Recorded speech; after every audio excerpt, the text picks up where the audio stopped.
What is going on, guys? In today's video I will show you the best Detonate Dead Witch build in Path of Exile 2. If you're looking for this build on the website, then click my link in the description or the pinned comment. So the setup just became very OP again in the recent patch and is mainly structured around using two skills, like Sacrifice and Skeletal Brute, for both AoV and single target damage. While then further we can increase our DPS by casting Detonate Dead, which explodes dead enemy corpses and lets us speed farm every single content in the game. This build is the best of both worlds because it combines very quick clearing speed with aggressive playstyle while also having minions that protect you, and in the endgame we will be able to reach from 15 to 13,000 NAG shield, which will basically turn us into an unstoppable puppet master. And on top of this, unlike other witch setups, our build will also focus on the Grim Feast buff, which is used to provide the extremely strong defensive layer by doubling our energy shield in the maps, so that you can easily complete the highest tiers in the game and much more.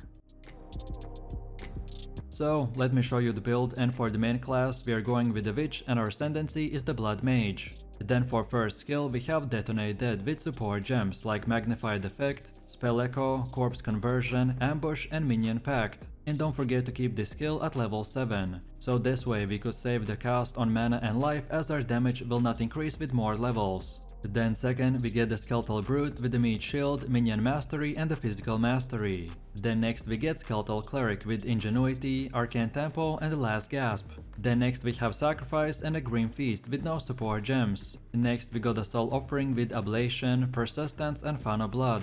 And finally we are using the Mana Tempest with Premeditation, Murderous Intent and Inspiration. Most of the setup is structured around using our Detonate Dead skill to delete enemies in split seconds. So we use gems and skills that will support and increase their duration and damage, while the rest are powerful buffs and utility skills that usually get activated in the background.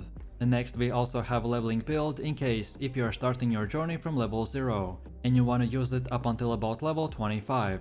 So first off we have a Nerd with Minion Instability and Fire Infusion. Then next we have Skeletal Sniper with Martial Tempo and the Fire Infusion. Next we got the Flame Wall with the Fortress. And finally we are using Skeletal Warrior with a Meat Shield and Elemental Army. Next up we have our passive tree, and if you are interested in a full in-depth guide on how it works, then check out my beginner guide. So let's take a look at our setup, and we want to start at the spell and minion damage node, and then go like this while getting all of these 6. So Route Destruction, Practice Signs, Pure Energy, Living Death, Dampening Shield and a Critical Overload. Then from here we want to go to the right and get these 3, so Relentless Fallen, Necrotized Flesh and the Grave Digger. Next we want to circle back a little and then get these 2, so Melding and the Critical Exploit. And then finally we want to go all the way up here and then get the Meat Recycling. Then afterwards we want to go all the way back to this point and then keep on going until we get to the Sudden Escalation. And then from here you want to go all the way up to the left side, and only from this point and onwards you can unlock the rest of the nodes in whatever order you prefer.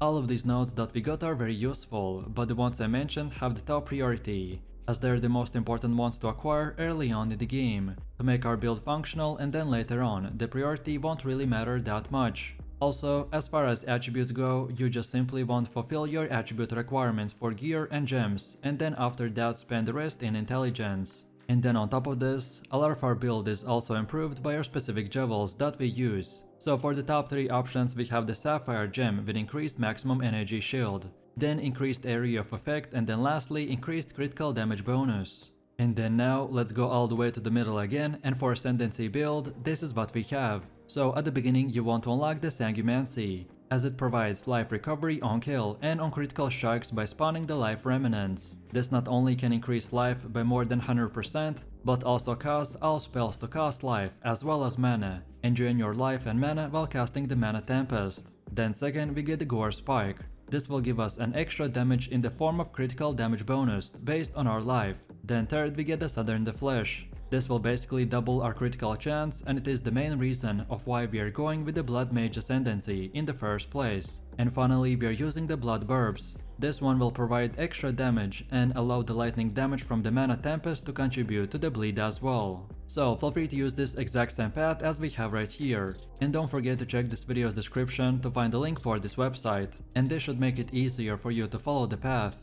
Next up we have our Atlas passives, and the general idea behind this is to aim for bonus passives that spawn a lot of grouped up monsters, like in expeditions or in rituals. So when we start, we wanna first of all go to the right side and get all of these nodes, and then keep going down until you get to the keystone called the Deadly Evolution. And then from this point and onwards, you can unlock the rest of the nodes in whatever order you want.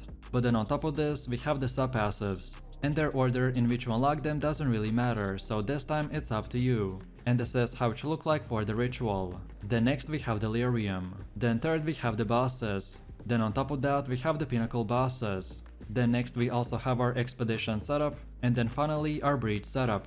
Next we have our gear. The weapon of our choice is the Renaissance Charge. This is a cheap weapon that provides good spell damage and a critical hit chance increase. It also provides 25% chance to not destroy corpses when consuming them, which will stack up to 75% in the combination with our gems. Then also we got an offhand called the Omen Scepter with the bonus stats like increased spirit, more levels to all minion skills, and minions have increased max life. Then for helmet we have Adzir's Disdain with energy shield. This is yet another unique item that isn't required but is the best in slot for the most efficient source of energy shield and max life in the early game.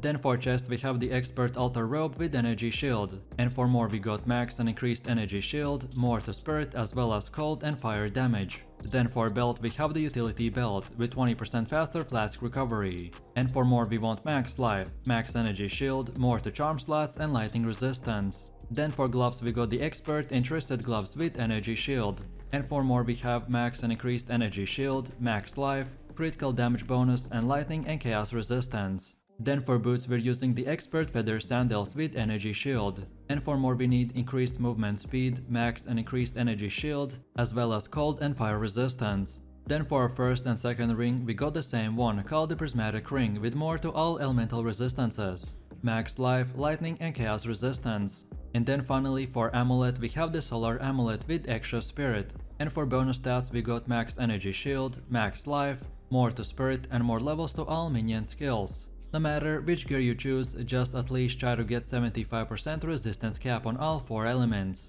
This is the best case scenario setup, which should be more of an example of what stats and prefixes to look for. Then next we have runes. During early item progression, most gear will be sacred with resistant runes. However, once your elemental resistances have been capped and resistant runes are no longer necessary, then you want to opt in to increase your maximum life with body runes or consider sacking a soul core. So right now on all of my gear, aka the robe, gloves and boots, I'm only using the iron rune. Then on top of this, we need to quickly look into the charms. Charms are incredibly useful, as by having the right one equipped at the right time can save you from dying. If you are struggling with certain bosses, then look into what damage type they're using, and then use that specific charm to increase your resistance. For me personally, I like to use the Stone Charm for stuns. Then second, get the Taving Charm for when we become frozen. And then finally, we want the Amethyst Charm for chaos damage. But as I said, which one you choose will entirely depend on the enemies that you are fighting. So feel free to experiment and mix and match. And now finally, let's quickly take a look at how this build will work. And I will give you 2 rotations. So first up we have the AoV farming, and for this one we simply just want to maintain a distance between our minions and the enemy groups, and just run around while using Detonate Dead to target enemy corpses. However, if there are no corpses to detonate, then just make sure that you direct your minions to a place where you want them to be. And then for single targets, this time we want to start by using Soul Offering on one of our skeletal brutes. Then afterwards we cast the Mana Tempest and stand in it while spamming the Detonate Dead for massive amounts of damage. And then finally, if you ever run out of minions and the boss is still alive, then wait for them to respawn and repeat the same rotation all over again. So let me know what you think about this build in the comments below. If you enjoyed this, then you definitely don't wanna miss my top 5 best witch builds video, where I showed even more powerful builds. So click the screen now and I'll see you in the next one.